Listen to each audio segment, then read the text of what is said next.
திருக்குறள் சிந்தனை. மனித வாழ்வு புனிதமடைந்து உயர்வது இனிய செயல்களாலாகும்.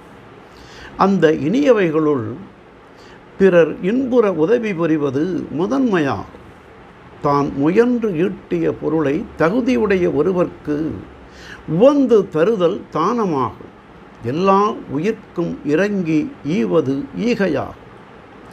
இந்த தானமும் தவமும் அருளாலும் பொருளாலும் விளைவன, அறத்தை பெருக்குவன.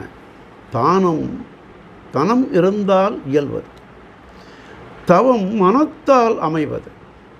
இந்த தானமும் தவமும் உலகில் பொலிந்து வர வேண்டுமானால் மழை தவறாது பெய்து வருதல் வேண்டும். ஆகவே மழை இல்லையானால் பயிர்கள் இல்லை, பயிர்கள் இல்லையானால் பொருள்வளம் குறைந்து போகும், பொருள்வளம் குறைந்தால் தான தருமங்கள் தொலைந்து போகும். வானம் சுருங்கின் தானம் சுருங்கும் என்பது ஔவைமொழி. ஆகவே வான்மழை இல்லையானால்